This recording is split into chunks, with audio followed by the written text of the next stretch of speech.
Alright, welcome back. So, we're going to be keeping the, stick with 6 videos. For this video, we're going to be talking about Satan's Host, which was formed by Patrick Evil in 1977. Of course, you all know who Satan's Host is by now, due to, their popularity in recent years and still going on releasing stuff. But this band definitely started very early. But when it came to having a singer, they would end up having ex-Jag Panzer singer Harry Conklin, or by the time when he joined Satan's Host, he used a synonym. Yes, bands, yes, they used synonyms. Patrick Evil, yeah, it's a synonym. But here he goes under the name Leviathan the Siren.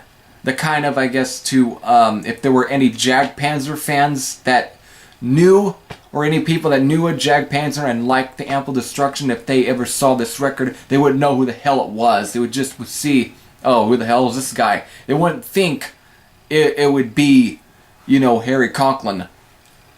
With that, when it comes to Satan's Host and Jag Panzer, these two bands have they have a different sound, because Satan's Host were very different from any other US power metal band. They have the US power metal sound, but their sound is very different. It's kind of tough, because when you really listen to this album, it's almost a weird album. It almost seems to be on the same level at times of Slaughter Destroy's Winter Kill, but it's at times a little weirder than that, because this one goes into just some bizarre places. At times they seem to mix in a lot of psychedelic rock almost into here. It's like taking the occult rock of bands such as Coven and and so forth back in like the late 60s, early 70s, but mixing it with the sort of metal that was coming out at the time, with the new wave of British heavy metal, bands such as Iron Maiden, Raven, or even though there really isn't as much of a Raven sound here, but it's kind of just mixing a little bit of that with even some Judas Priest and so forth. And of course, talking about Satan's Host, it's definitely, calling the thunder, as you can hear thunder in the background. But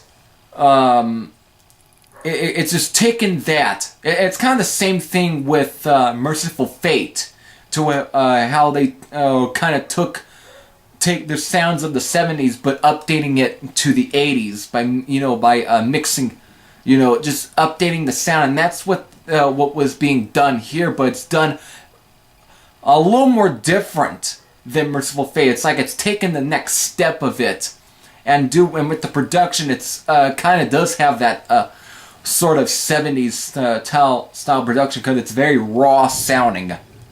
It's not polished stuff, and that's really not the whole point for this release. So we'll definitely get into it at times. Even this is also a very proggy album. So, of course, the album starts off with Prelude, The Flaming Host, which is an intro, just starting off with kind of similar how Griffin's Fly the Griffin was starting off a bit. So here it's kind of done that, and there's this just definitely a sound almost like a movie piece or so forth. It's definitely sounds of like chariots and all such stuff. It's just, I know there's definitely a spoken word intro in here, and I didn't really decide write it down, but this is all just an intro to kind of go into the track Black Steel, which of course you start to hear the sound of the band.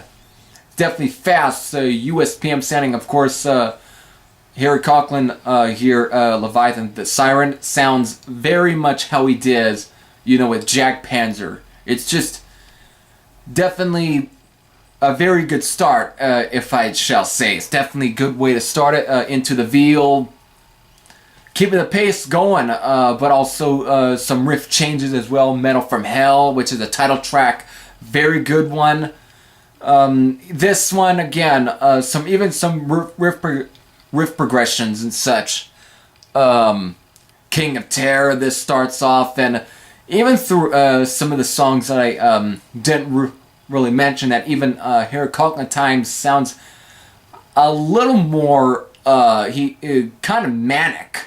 He's almost got a bit of a... He starts acting a little more crazy at times during some of these songs, especially the beginning of King of Terror, which it's something that he really didn't do with Jag Panzer because of that the music on there didn't really seem to fit that sort of approach here. He's just doing it to kind of add in to the overall feel of this music, since the lyrics are very, your typical occult Satanism and such and that. So he's definitely kind of doing some of that with this. Just very even screeching, high-pitched, all sorts of stuff with that. And that's definitely with King of Terror. And there's definitely also different changes as well. But then we get the Strongest of the Night, which we really start to hear the weirdness of this band. We start to kind of hear what during this, because this is where I really start to really accumulate more of the very weird stuff of this band, like the really more that very psychedelic feeling, definitely with that, and Standing at Death's Door, especially that, and Hell's Fire, which is Hell's Fire. This track, the way it just starts off, is purely something that would be heard in like the 70s, like really early, especially with Patrick Evil's guitar work, which is very rockin', and at times this goes in some weird places. Like there's just a pure soft moment on here that really kind of really just it's one that really sticks out at me the most. Is there's like a part where it's just really goes into a pure just real soft moment, but it's just done as atmospheric. And that's one thing also about the sound, is it also is very atmospheric as well. This is just and the way with the lyrics and everything, this is really probably one of the most, it's very intrinsic as well. Just a really good track. Then it ends with Souls in Exile. This one is also very proggy as well, just like with Hellfire. This is just all the way through. Just starts off slow, then going up to real kick-ass song, and then it just ends up being real bluesy at times, also very rockin', but even it then just turns into, this is just something that's very also reminds me a bit of Merciful Fate as well, something like off of, Melissa, or even like Don't Break the Oath. This is just that type of track. It just has that feeling. Overall, this is just one odd US PM album that's also very dark, evil, and just batshit nuts in places. And when I mean nuts, it just goes all everywhere with the genres. It just mixed into one. Probably the most weirdest US power metal albums, but it's just one. But that's its charm. That's what makes this album very much for me, an enjoyable album, and I really dig the hell out of this one. And no pun intended, no pun. But really, just a really good album. I know there's some people that do not appreciate this album as much because of, and also it comes from people that liked Jag Panzer. Some people thought that it was not the right band for him. But these people just seem, and of course, music is subjective, but these are people that at times I kind of feel, I think, do not really understand the sort of point of this album. I know I'm taking a jab at them, but I think this album is... Obviously, they were trying to create something that was much more different than what was going on at the time. And of course, production-wise, it's a raw production. At times, even this gets classified as like kind of like mixing black metal, really early black metal with sort of the USPM style. I kind of thought that at first, but I think more listening to this album, at times... It's like the same thing with Merciful Fate, how they get considered as like an early black metal band, but to be quite honest, there really isn't as much black metal to be heard in Merciful Fate. And plus, these same people are those typical fucking, nerd journalists that just wants to go and fucking, oh, this was done, oh yeah, this is really early. People that think they know their shit, but really that these are just people that are just using their opinions and just thinking that it's fact, when it's really at times is not fact. So here it's got the raw production of what you might expect from black metal, but it's also very different sounding from also the black metal bands. It doesn't have the real